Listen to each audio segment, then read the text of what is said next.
जय हिंद दोस्तों, उम्मीद करता हूँ आप लोग एकदम स्वस्थ हो गए और अपनी प्रिपरेशन अच्छे से कर रहे होगे। ये वीडियो इंपॉर्टेंट होने वाला है एसएससी एमटीएस 2022 वाले बच्चों के लिए।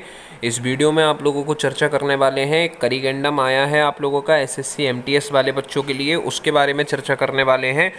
इंपॉर्टेंट करिगेंडम है आप लोगों का एज लिमिट से और टाई केसेस से जो है रिलेटेड करिगेंडम है। इंपॉर्टेंट है आप लोगों के लिए समझना। अभी आप लोगों को समझा देता हूँ। उसके पहले आप लोगों को बता दूं कि अगर आप लोग एसएससी की किसी भी एग्जामिनेशन की तैयारी कर रहे हैं, जैसे कि SSC MTS, CGL, CHSL, CPU, stenographer, Delhi police आदि किसी भी एग्जामिनेशन की तैयारी कर रहे हैं, तो निश्चित रूप से चैनल पर जुड़ना इंश्योर कीजिए, क्योंकि भविष्य में जब आपको पोस्ट प्रेफरेंस और स्टेट प्रेफरेंस भरना होगी, एसएससी के एंड से आने वाले नोटिस और नोटिफिकेशंस को बिल्कुल सिंपलेस्ट फॉर्म में और सिंपलेस्ट भाषा में समझना पड़ेगा। रिजल्ट आने के पहले एक्सपेक्टेड कट ऑफ का एनालिसिस चाहिए पड़ेगा और आंसर की आने के बाद रॉन्ग क्वेश्चंस के बारे में जानकारी चाहिए पड़ेगी। तो मैं आपकी हेल्प कर देता हूँ, आप लोगों की काफ़ी हेल्प हो जाएगी। चैनल पर जुड़ना इंश्योर कीजिए। फिलहाल आप लोगों को करिगेंडम के बारे में बता देता हूँ। करिगेंडम होती क्या चीज़ है? देखो, करिगेंडम क्या होता है कि आप लोगों का जो नोटिफिकेशन आउट किया गया था उसमें कुछ बिंदु आप लोगों के बताए गए थे। अब उस बिंदुओं को परिवर्तित किया गया, उन बिंदुओं में परिवर्तन किया गया। अब नोटिफिकेशन को तो आप पिछली डेट में जाके चेंज कर नहीं पाओगे, इसलिए अब यहाँ अमेंडमेंट करने के लिए करिगेंडम के लिए नोटिस डाला गया है। नोटिस का मतलब है कि जो संबंधित बिंदु हैं नोटिफिकेशन में, उनको अब इस प्रकार से पढ़ा जाएगा जिस प्रकार से इस नोटिस में आप लोगों को इंस्ट्रक्ट किया गया है। क्या किया गया है? देखो, मैं आपको बताता हूँ।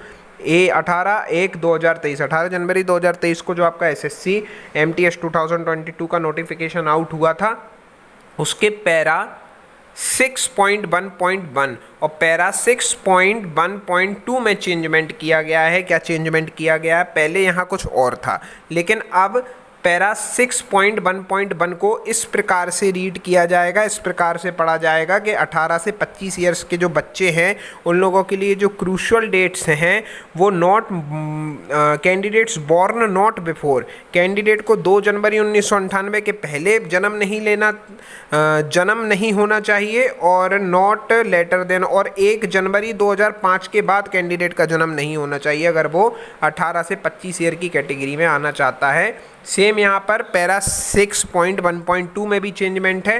क्या चेंजमेंट है? अगर आप लोग 18 से 27 ईयर्स की जो वैकेंसी है एमटीएस में, 2 प्रकार की वैकेंसी होती है, एक 18 से 25 और एक 18 से 27। तो अगर आप लोग 18 से 27 के लिए एलिजिबल हो तो आप लोगों को 2 जनवरी 1996 के पहले जन्म नहीं होना चाहिए और 1 जनवरी 2005 के बाद आप लोगों का जन्म नहीं होना चाहिए। 2 जनवरी 1996 और 1 जनवरी 2005 क्रूशियल डेट रखी गई हैं कुछ एमटीएस की पोस्ट के लिए, जिसमें 18 से 27 साल आप लोगों की एज मांगते हैं और जिसमें 18 से 25 मांगते हैं। उसके लिए मैं ऊपर चर्चा कर ही चुका हूँ, उसके लिए भी जो क्रूशियल डेट हैं वो दे दी गई हैं। इसके बाद आप लोगों का दूसरा अमेंडमेंट भी है इसी नोटिस में। वो आप लोगों का कुछ इस प्रकार है। जो आप लोगों का मूल नोटिफिकेशन था उसके पैरा 19 में चेंजमेंट किया गया है, रेजोल्यूशन ऑफ टाई केस। अगर टाई केसेस होते हैं तो उनमें क्या क्या परिवर्तन होगा, तो टाई केसेस होते हैं तो उनको किस प्रकार से डील किया जाएगा और एक के बाद एक इन प्रक्रियाओं को अपनाया जाएगा। अगर कोई भी 2 स्टूडेंट्स के मार्क्स बिल्कुल इक्वल सेम आते हैं तो दिए गए प्रक्रिया के आधार पर 1 बाय 1 एक एक करके जो भी पहले आता जाएगा, जो भी इसमें क्लियर हो जाएगा, पास आउट हो जाएगा, उसको सिलेक्ट कर लिया जाएगा। ये प्रक्रिया अपनाई जाएगी। जैसे पहले मार्क्स देखे जाएंगे जनरल अवेयरनेस ऑफ सेक्शन 2 में, ठीक है ना। फिर भी अगर टाई होता है तो total normalised marks in session 1 में देखे जाएंगे।